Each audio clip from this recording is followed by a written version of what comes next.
ठाकुर साहब को आप कहीं ना कहीं मिलने आए थे, उनको शॉल भी आपने दिया है, क्या विषय है, थोड़ा सा जानकारी। 15 साल से लगातार लोगों ने 3 बार उनको चुनाव में जितवाया और उनको नागपुर को स्वच्छ, सुंदर, अच्छा शहर बनाने की जिम्मेदारी दी थी।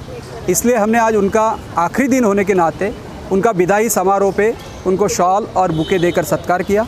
हम लोग उनको नागपुर के जनता के मूलभूत जो 15 सवाल है उसका एक ग्रीटिंग भी देना चाहते थे, जो ग्रीटिंग हम साथ में लेके गए थे, लेकिन उन्होंने वो ग्रीटिंग स्वीकारने से मना कर दिया। जो ग्रीटिंग में 15 सवाल है, सामान्य सवाल है। ये लोग बोलते हैं कि हमने हज़ारों करोड़ रुपए नागपुर में लाए, गडकरी साहब बोलते हैं, फडणवीस साहब बोलते हैं, दयाशंकर तिवारी जी बोलते हैं, लेकिन हमारा सवाल है कि जो मूलभूत सवाल है वो आज तक क्यों नहीं ख़त्म हुए हैं। नागपुर शहर में 151 वार्ड थे, उसमें से कोई एक आधा वार्ड आपने स्मार्ट बनाया होगा तो वो हमें दिखा दो। नागपुर में 24/7 के माध्यम से आप जनता के घर तक 24 घंटा पानी देने वाले थे। आज कितने घर में पानी पहुंचा और कितना टैंकर मुक्त नागपुर हुआ कि नहीं हुआ, तो इसके लिए जिम्मेदार कौन। बस के माध्यम से दिल्ली में आपने सुना होगा, बस में महिलाओं को, विद्यार्थियों को प्रवास फ्री है, उसके बाद भी दिल्ली की बस सेवा नफ़े में है, प्रॉफिट में है। लेकिन नागपुर की बस सेवा 15 साल से लगातार घाटे में है, क्योंकि इनकी मिली भगत से ही बस सर्विस चलाई जाती है और बस ठेकेदार जो है उनके तरफ करोड़ों रुपए का बकाया राशि है। तो ये ऐसे सब सवाल लेके आज उनके तरफ गए थे। अब इन्होंने सवालों का जवाब नहीं दिया, लेकिन हम लोग जनता से अपील करेंगे कि ये सवालों का जवाब आप बीजेपी से लीजिए, और यदि सवालों का जवाब नहीं देते हैं तो दिल्ली का मॉडल लाने के लिए आप आम आदमी पार्टी के साथ आइए। यह हमारे नागपुर के जनता को अपील होगी।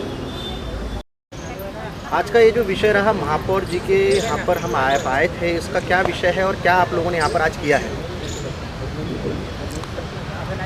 आज बीजेपी का 15 साल का कार्यकाल का अंत हो रहा है, आज इनकी विदाई है, तो विदाई देने आए थे आम आदमी पार्टी इनको, पूरे इनके कार्यकाल 15 साल के कार्यकाल के अंत में। हमारे 15 सवाल जो मूलभूत सवाल हैं, लोगों के सवाल हैं, उनसे जीवन से जुड़े हुए सवाल हैं। लोग टैक्स देते हैं नागपुर के अंदर, उसके एवज़ में पूरा कॉरपोरेशन का काम है कि उनकी सेवा देना, उसके अंतर्गत सारे सवाल हैं, चाहे वो शिक्षा का हो, चाहे वो स्वास्थ्य का हो, चाहे वो घर टैक्स का हो, चाहे पानी का हो, चाहे वो पब्लिक टॉयलेट्स का हो, चाहे कोई भी सवाल हो जो नागपुर महानगर पालिका के अधीन आता होगा। 15 साल का कार्यकाल पहला दिया, दूसरा दिया, तीसरा दिया, उसके बाद भी वो उसका कोई अंत नहीं है और वहाँ नागपुर की जनता त्रस्त है। इन्होंने नागपुर की हालत ख़राब कर दी है। आज भी इन्होंने इसका, हमने जो ग्रीटिंग बनाया था उनको देने के लिए, वो लेने से इनकार किया। उनको जब बोला गया कि हम आपके लिए बनाए हैं, इसका सवाल आपको जवाब देना पड़ेगा, तो उन्होंने बोले मैं ग्रीटिंग लेता नहीं हूँ। जनता के प्रति